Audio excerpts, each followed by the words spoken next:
Welcome to One Piece Chapter 881 discussion. I think. Let me double check. I just had it up. Did you just start, David? Yep. Shit. Alright, so. I was just looking through it again to refresh myself, because it's been a couple days, because bitches have been busy, including me. Yeah. And Thurman, let's attempt to do this as smoothly as possible so David doesn't even have to fucking edit anything. Alright. Who wants to start? You want to start, or me? I guess I'll start. So, what I think the main thing that I liked about this chapter was the Jinbei, to be honest. It's just showing how well he would fit with the crew. Like, they would have never got in that situation because of Jinbei, and even Nami says that the way I think it was called a I forgot what position they called it, but yeah, he's really good at that. Well, that kind of shows what position he's gonna have on the crew. Oh yes, most definitely. Probably gonna be the because up until now it's kind of been like Frankie or Usopp, like who steers the ship, or sometimes Nami, but like I think now it's probably just like that's probably gonna be Jinbei's thing. I thought it was Sanji made him because usually when I don't remember. I know it was it was Frankie a lot. I don't know, man. Honestly, in the anime, it's probably different than the manga. But in the anime, I've noticed Sanji usually takes care of like the help, take care of the wheel. Well, no, they don't typically change canon shit like that. I mean, I could be weak. I was just thinking of recently that like I've been the most recent shit I've been watching has been the Fishman Island arc because I've been watching dub with a friend, and if I remember correctly, Frankie was steering it under the water. I think. But yeah, it just kind of that point stands though. It's kind of just been mixed throughout the entire crew. There's not really been a person for that job. Like in the Blackbeard Pirates, it's Jesus Burgess. Like when he was first introduced, his little box said helmsman of the Blackbeard Pirates. So like now they have it's presumably that's what Oda's showing here with his knowledge of sea currents, and with what he just fucking did in this chapter. I think he has the skills to be a good helmsman and get them out of shit like that. Oh, okay. You see what I'm saying? Yeah. I think, here, let me pull up the chapter here. Manga. I feel like, this is a lot of, it's not really a lot of foreshadowing here, but I'm really happy that Oda decided to have Jinbei have his moment in this chapter because it's showing how useful he will be to the crew. Oh yeah. Like I mean, we see him first. We see him first. We see him first. Get them out of their like emotional stupor. Yeah, like yeah. He tells them quit your bitching. That was last chapter, but yeah. Petro literally said. He did this for us. Don't waste his death by being whiny bitches. Yep. And then this chapter, he literally saved them from. It's just like Jinbei's like MVP this chapter. This arc, and I love it. I think Jinbei's almost like a father figure to the crew. Like Luffy's the captain, but Jinbei's like the grandpa, like the wise old grandpa who's like, "Fucking quit your whining, you bitches." Because Jinbei's like the most, like, it's funny because you'd think that'd be Brook because of how old he is, but as we saw, even Brook was having like an emotional breakdown.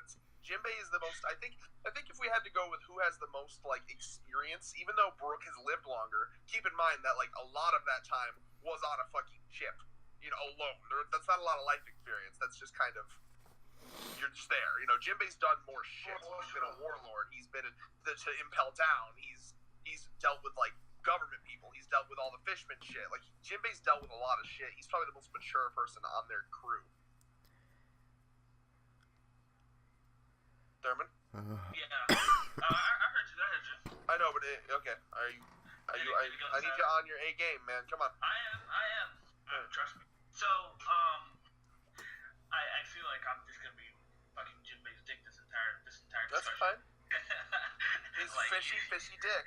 You have no idea like how much I love Jinbei this arc right now. Like I've been waiting for Jinbei to finally join the crew. ever since that fucking join my crew part in the Fishman Island arc. And the thing is too, I thought Oda was gonna kind of wait to like mid end of the chapter, mid end of One Piece to have Jinbei on the ground. This pretty much is mid end. Yeah, but I'm saying I thought more I thought Oda's gonna wait 2 or 3 arcs before Jinbei finally joins the crew. 2 or 3 arcs from now or from the beginning of the New World? Because it has been. From has it really? Holy shit! Yeah, dude. Punk Hazard, Dressrosa, and now we're in the 3rd major arc. Oh shit, you're right. Yep. I don't know why. I just this is fun for like this. I want to remind you. You want to know? I want you to know that Fishman Island was happening when I was still in high school. 23. Oh my god. Wow, I was young. Holy. Yeah. Fishman Island was. I'm gonna look up when Fishman Island arc ended. Wow. Holy shit, that's old. Yeah. I was young. That's the beauty of One Piece, man. It's really long, but it doesn't feel long because it's well written. It's been going on, what, 20 years now? Yeah, the 20-year anniversary was recently. It's really impressive. Jesus. I mean, I'm pretty sure the comics down below will be like, oh, 20 years, whoop-de-doos. There's manga out there that's 2,000 chapters. But but it's shit. What is it, like that boxing one that no one gives a fuck about? Oh god, Fred, don't start. It's boxing. Get your dick out of your ass. David warned him. The Hajime no Ippo. Oh god, I'm not editing this shit. Fuck No, it. I don't give a fuck, dude. I'm not scared. Listen. I'm kidding. If that's what you're into, fine. But It's pretty fucking generic in boxing compared. I've never seen Hajime no Ippo, but I've heard a lot of good things about it. It's good. I had to mute my call there to not. Anyway, I haven't heard anything negative about it. To clarify, I'm kidding. I've just I know my circle of friends that we talk to here. None of them, to my knowledge, are very into sports anime, and neither am I. So we diss on that. That's all. Yeah. If you want to love it, fine. I read sports manga, but I don't. I'm not gonna to the dick riding level. But why though? Yeah, but why? I mean, people will say, "What are you fucking talking about? Hajime no Ippo is longer than One Piece, and it's better. The art is better. Blah." I'm telling you, bro. Young. Disclaimer. And then there's that fucking random ass manga about a retired police officer. Oh. Kame. No, he's not retired though. I don't think. Yeah, he's retired. Well, That was the joke. He's a retired police officer who still goes around and does police officer shit, to my knowledge. But that was the joke. I mean that one though is kind of that was more comedic, so I kind of understand that. Yeah. Either way, let's pull it back to One Piece. So anyway, back to sucking Jinbei's dick. Yeah, I have important Dragon's Dogma shit to do. Oh, shut up, you piece of shit. Fuck off. David, just upload this right when it's done. Just upload it raw. Maybe just put pictures on. That's about it, really. Or is it a video of you? Nope. Oh, okay. Then you can just upload it however you want to upload it. Maybe just put pictures and then upload it because it should be easy though. Anyway. The whole thing will be I'll put up a Control Chaos thumbnail. Perfect. All right. Red, I have to poke jokes at you for a bit here.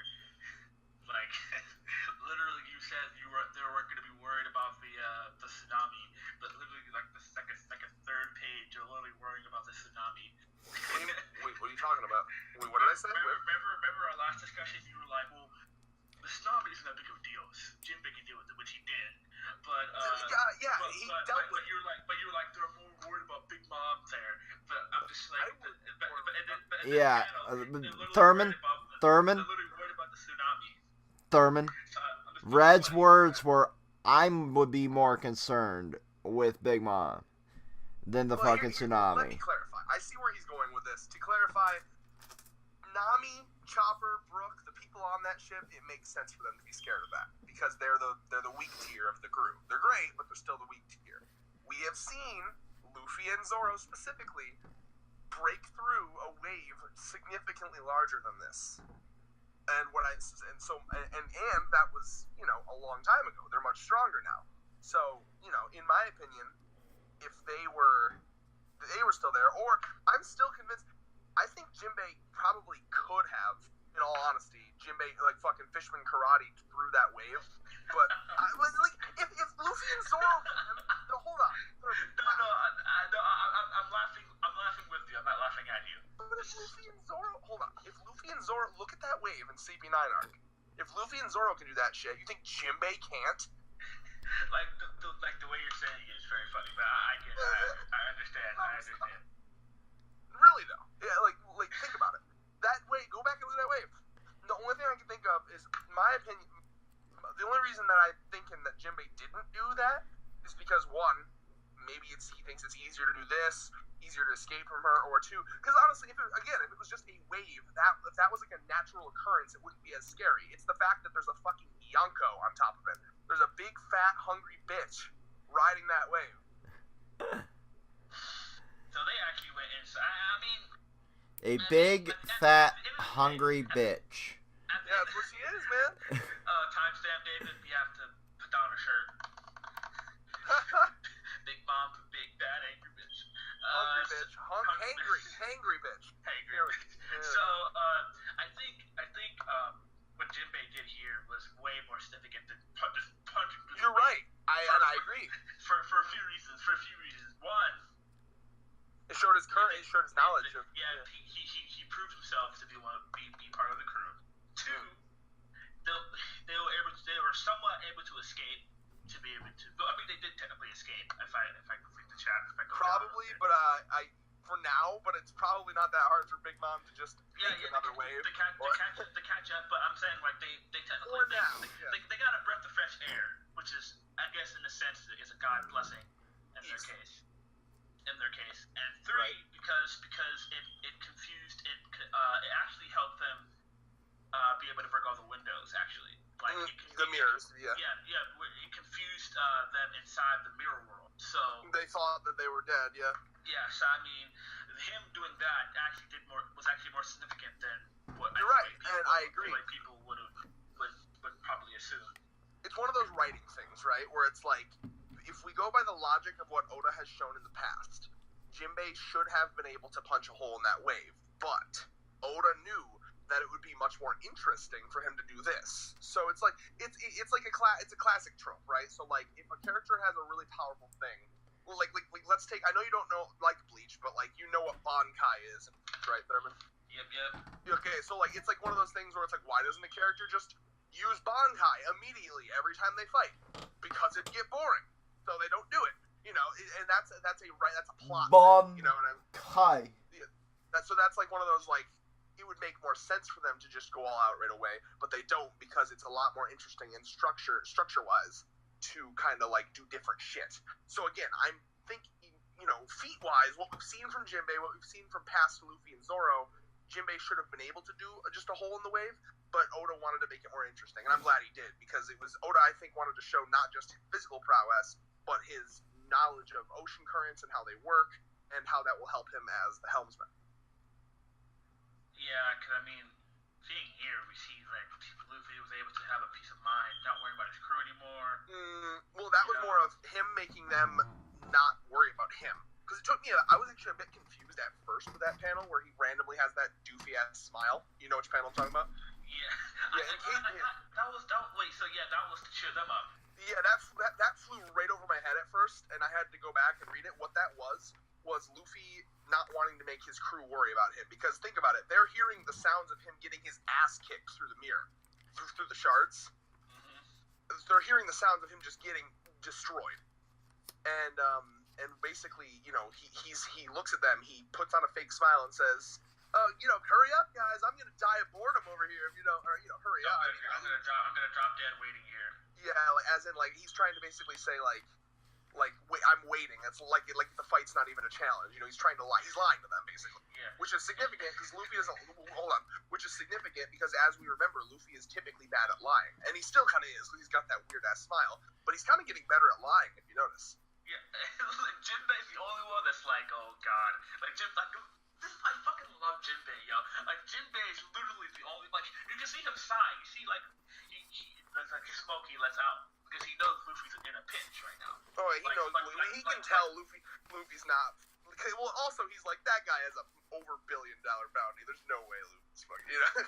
like Brook, Nami, Carrot, Chopper, just like, yeah, Luffy, go get him. Yeah, you can do this. Jimmy's like. Jimbei's like. Okay, guys. You gotta think about it too. Jinbei has been with Luffy when Luffy experienced true despair. He knows what that sounds like in Luffy's voice. You know, he was with him in Marineford. Remember that?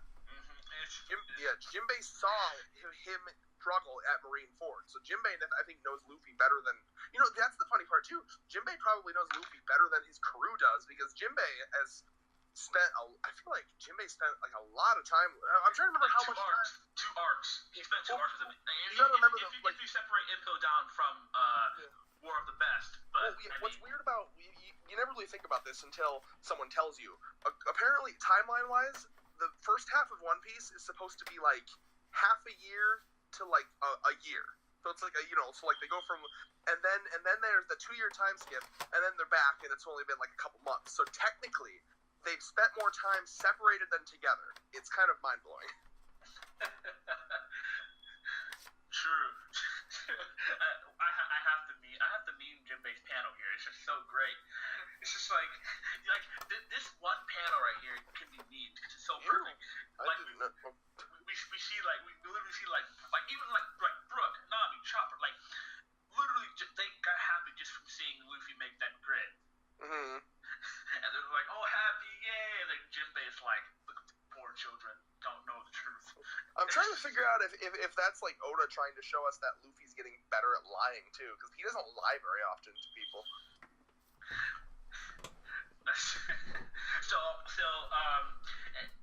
And one thing I noticed here too, this reminds me of Kodo-san from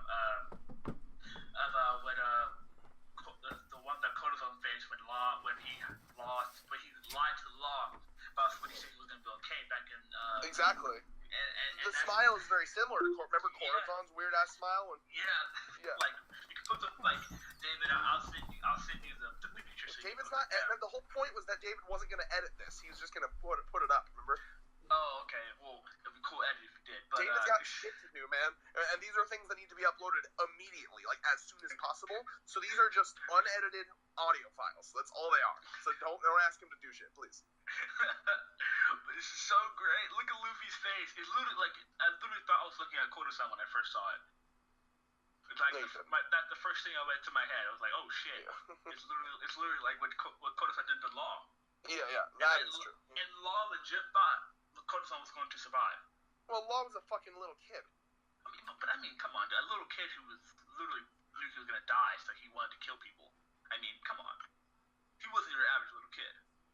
Yeah, but I feel like, to me, going back to Corazon, that was just kind of one of his quirks. Corazon was weird. He would set himself on fire. He was clumsy as fuck. Corazon was an odd person, and I think honestly, because I can go back and reread that scene. Like, it seems genuine. It's one of those, like... Because if I remember correctly, that smile that smile wasn't him saying, I'm going to survive. That smile was him saying, I love you. I love you. Yeah. Yeah, but I feel like it was kind of giving, like, false... Like, not false... Yeah, false... Well, kind of course false it was. hope. That was what he was trying... Because Law was freaking out. He wanted him to be happy. And he was... that's fucking heartbreaking, by the way, that scene. But, like, Corazon... Oh, gosh, I feel so much for Corazon, man. Like, I miss Corazon. He was such a good character. Sad. He made me sad. Make me thinking about fucking Corazon. Like, I got really attached to Corazon, like, really quickly as a character. But either way, we're off topic. More with this chapter, though, like, it's just, it's continuing the fight with Kataguri, and I think that honestly, what's going to happen here, and my thoughts stand from the last video. Like, we're just kind of seeing more of Luffy getting his ass kicked, and I think we're just going to have to see Luffy kind of get some sort of semblance of a new power. By new power, I mean either a 5th year, an awakened. Awakening. Yeah. If we're skipping to if we're gonna skip to if we're gonna switch to predictions for the next chapter, to be honest with you, I feel like Awakening's gonna happen. It's leading up to it.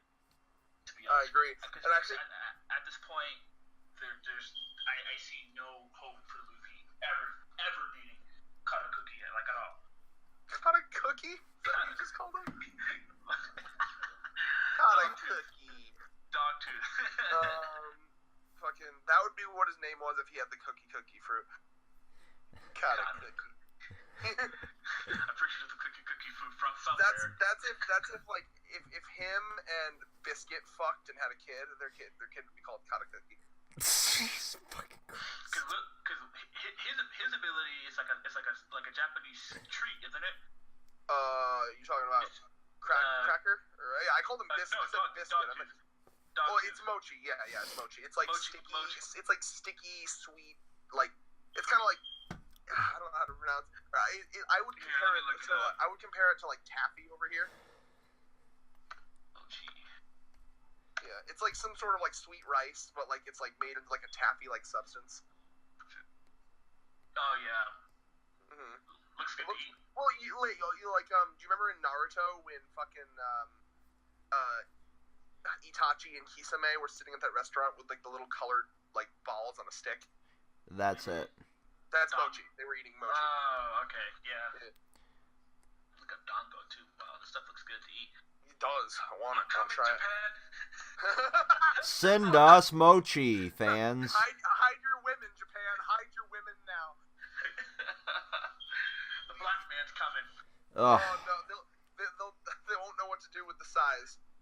The Netatorari type shit. but Did he really just make that fucking joke? Ugh. So back to the chapter. But what I was gonna say was, if he's gonna have an awakening, I feel Oda's the type of writer who I feel like if he's gonna awaken his devil fruit, I feel like that would require some sort of very, very like traumatic or dramatic event to happen. You know what I'm saying? Because Luffy gets the shit beat out of him a lot. You know, not recently because of the time skip, but I mean, you know, he's gotten the shit beat out of him. I don't think him just getting the shit beaten out of him is enough to trigger his devil fruit to awaken. I almost want to say that there's going to be another scare, an even worse scare, where like he actually like legitimately thinks one of his friends are dead. Like he thinks it. You know what I mean? Like he doesn't know from the mirror. Somehow he like legitimately thinks they're dead, and he gets like something that actually convinces him that like they're dead. And then I think he would like that'd be fucking cool as shit. If Luffy, can you imagine what Luffy would do if he thought his crew was dead? Well, actually, we can't imagine. I mean, well, with Kuma he broke down, so I guess it'd be hard to say, would he break down or would he go into a rage? Because he broke down with Kuma. Because remember, with Kuma he didn't know what Kuma was doing. That was, you know, because he just kind of whipped them out of existence, and you know he kind of broke down and was like, why can't I fucking protect my friends? You know, so like, what do you think? I mean, Luffy is somewhat like an emotional kind of like emotional. When it comes to his friends, absolutely. When it comes, because like when they're taking, like we've seen Luffy get really pissed off when he sees his friends cry, like with Robin, like Luffy, Say you want to live, Chopper, bitch. Like that's going on a t-shirt. So you want to live, bitch. I love the idea of like Luffy, like it's his way of being reassured. Like he's trying to cheer Robin up, but he's like really aggressive about it. Like, say you want to live, bitch. Whore. So it actually surprised me that Luffy kind of broke down. Remember, he broke down not because he didn't choose anger. He wasn't angry at the enemy. He was disappointed in himself. Yeah, that's what I'm saying. The reason he broke down is because he was like, I am fucking useless. I can't protect anyone. What's the point? How can I be a captain? Yeah. Like, so that this is between, like, that's what I'm saying. Like, in the sense of, like, that. I was surprised because I thought Luffy would be angry, but then I realized, Luffy isn't that type of person. Luffy is upset. Isn't upset because his team, like, was like, I guess his team was separated because he knew what he was doing, but he's more so upset because he was too weak to protect his crewmates. Yes. That's why he broke down. But in other cases, he knew that he could kick their asses, so he was pissed off at like what I'm interested in is because Uchi and like and Neil and Arlong, because he knew he was strong strong enough to kick their asses. That's why You it gotta- was yeah. sort of rage.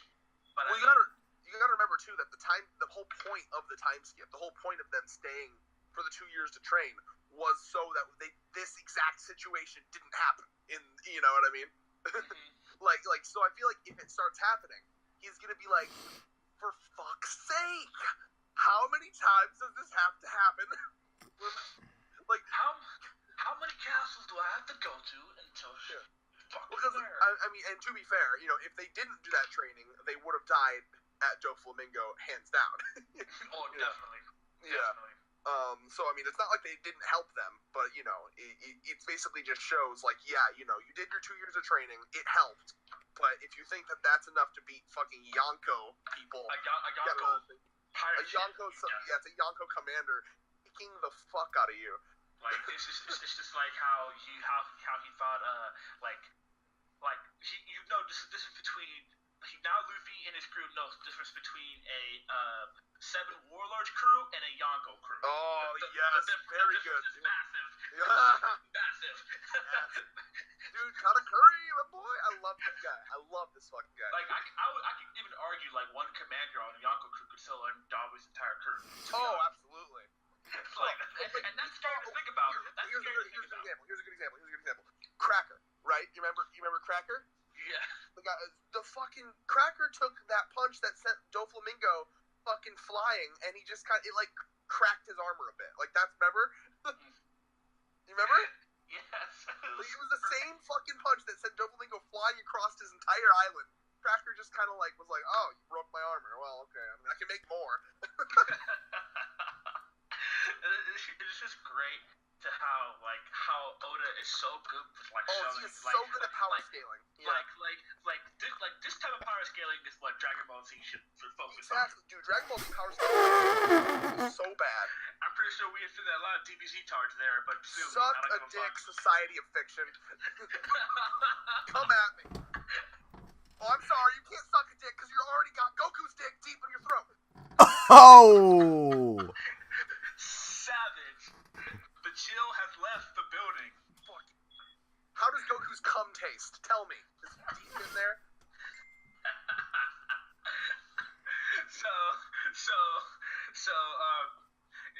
The power scaling is amazing because we see the dramatic difference between even with difficulty wise, Dolphy's crew was difficult, but they still got hits in, you know, that's the best Nami part got too. hits in. I love that.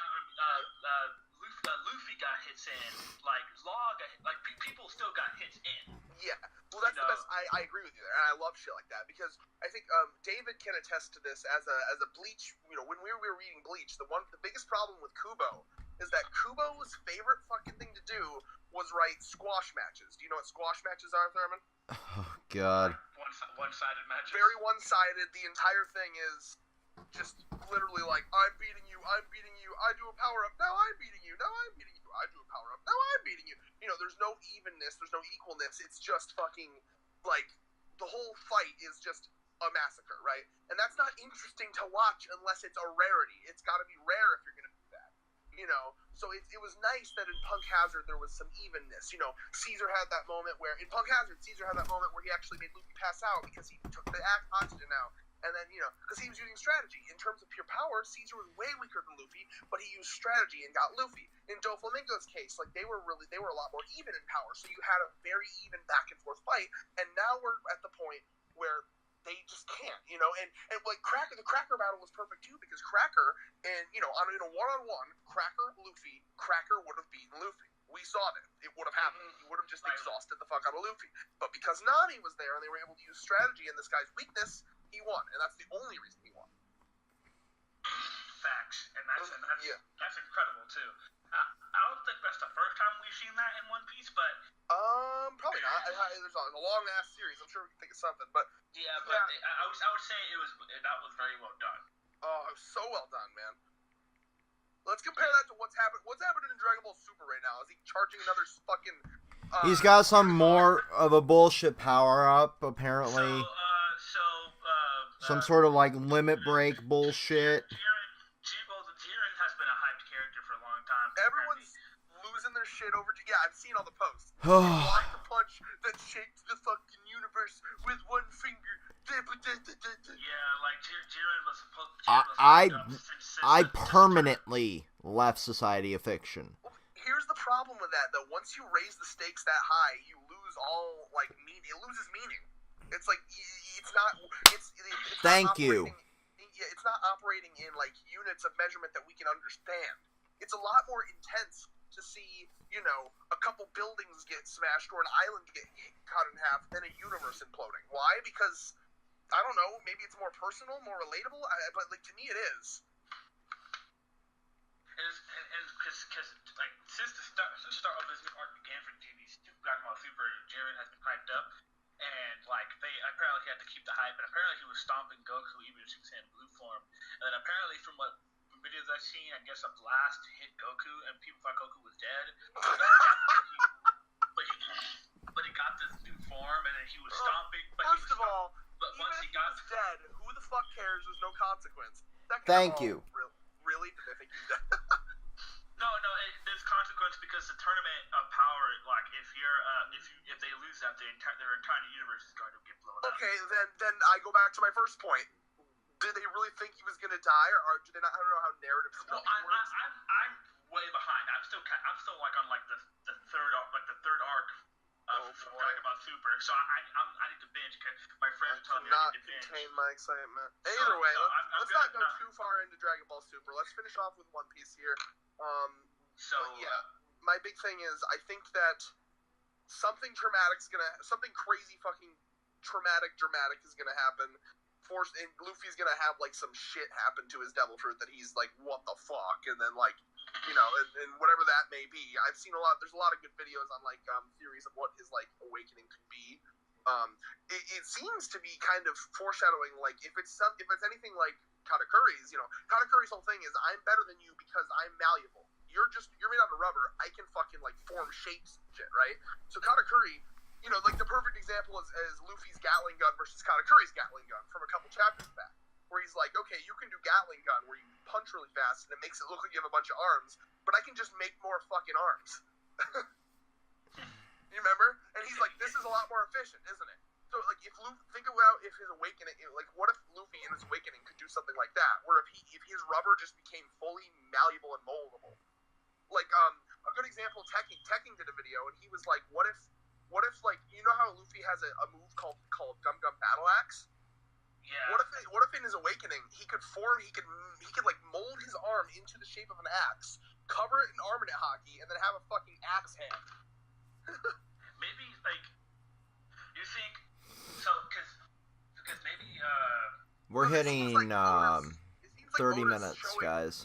Okay, well we're wrapping up here. It seems like Oda is showing here with Katakuri. It's like Katakuri is like Luffy but better, Mm-hmm.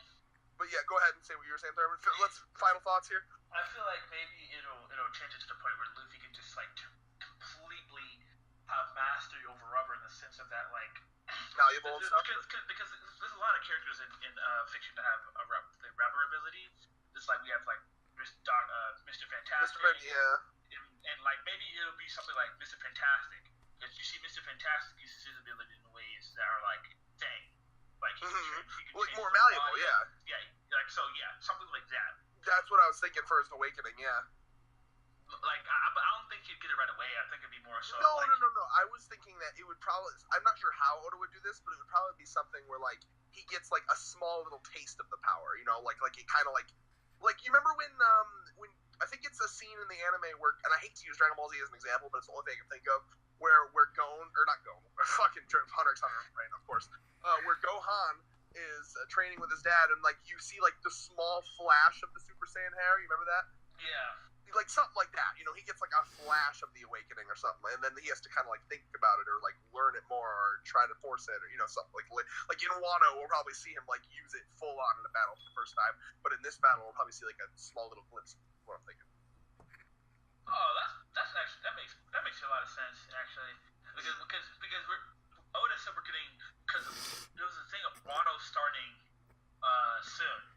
It's starting soon, but I thought it was gonna be the Reverie arc next, and then what? It is, but the Reverie arc's gonna be like a mini arc. It's gonna be like 10 Oh, okay. So it's gonna be like it's gonna be kind of like I'm trying to think of an arc like that. Well, the Straw Hats aren't even gonna have a part in the Reverie arc. It's just gonna flash over to the Reverie. Yeah, I'm actually hyped for that arc. I am too because that's the arc where we're gonna get like basically history. Yeah, that's where we're gonna get a lot of plot revelation. Like I'm almost positive we're gonna get what's happening with the Revolutionary Army. We're gonna get what's happening with the world government. We're gonna get what's happening with like all of the Shishibuka. Remember, we have a lot of shit going on. The admirals want to like the blind admiral Fujitora. He wants to abolish the seven warlords. Remember that? Mm-hmm. He wants to abolish the seven warlord system. The King Cobra, the King of Alabasta, Vivi's father, wants to ask the nobles about the poneglyphs, which is a bad idea because they're probably going to kill him. So there's a lot of shit that's going to happen. And Oda knows how to make conflict without. Yes, exactly. It's going to be political conflict, and it's going to be more because like One Piece gets the most interesting when it's like the world government, the Revolutionary Army, all that shit happening, like the history of the world. I love that shit. We're probably going to see like because remember we're going to see Wapple, we're going to see Dr. Een, like Chopper's mentor. Remember her? Mm-hmm. Like there's a lot of people that we're going to see again for the first time. Vivi's going to be there. You know, fucking Rebecca, if anyone cares about her from Dressrosa. Mm-hmm. Even though she's kind of a shitty character, it's a shame. You really think so? Yes, she was literally like everyone agrees that she was a shitty character. Like she is legitimately hated by the fandom. Yes, that's the first time I've heard of that. I've never. Go on the Reddit, search Rebecca posts. You might need eye bleach later. Compare Rebecca and Vivi from like look at how different their character. Like Vivi had like really good characters. She had motivation. She did shit. Rebecca's whole thing was like, I'm crying now. That's my character. I'm crying. Okay, her flashback was sad, but you get like a couple cries before it gets obnoxious. Thank you. Wow, I'm actually that's new to me because I didn't know she was hated at all. What about your opinion? Don't be a sheep, Thurman. What's your opinion on Rebecca? I don't really have an opinion. I thought she was a decent character. I mean, are you sure you weren't too distracted looking at her tits?